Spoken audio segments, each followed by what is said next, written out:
In this section, you are going to find out about the currency of Scotland and why Scottish banknotes feature Sir Walter Scott. The currency of Scotland is the British pound, the same as in England. However, in Scotland, you will see that Scottish banks make their own notes, which have a picture of Sir Walter Scott on them. He was a famous Scottish writer.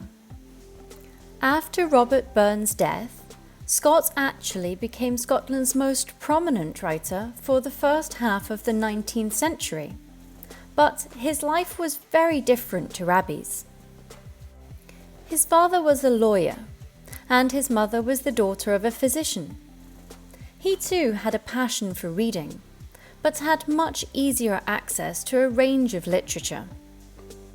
He was educated in Edinburgh, Scotland's capital city. He had an incredible memory and would impress visitors to his home by reciting poetry. He developed a particular interest in ballads, and his first published piece, which was an immediate success, was a ballad.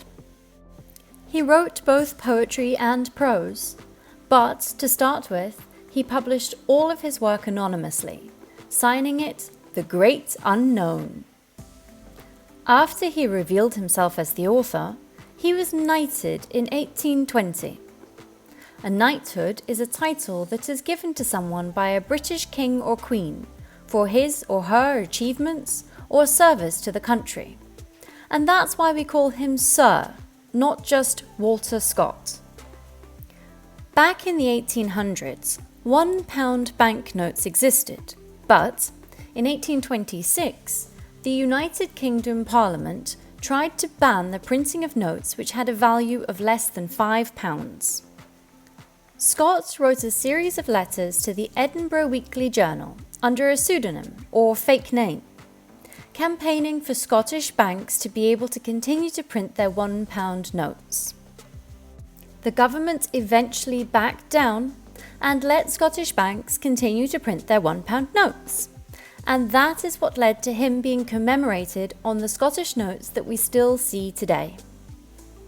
It is a little ironic, however, as Sir Walter Scott was not very good at managing his own financial affairs, and he bought himself an extravagant country mansion as well as many expensive historic artifacts.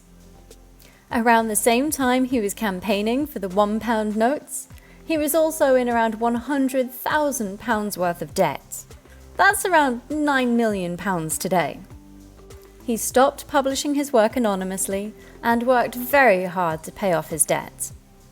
By the time he died in 1832, he had reduced his debt by 70%, and the remainder was paid off from his works after he died.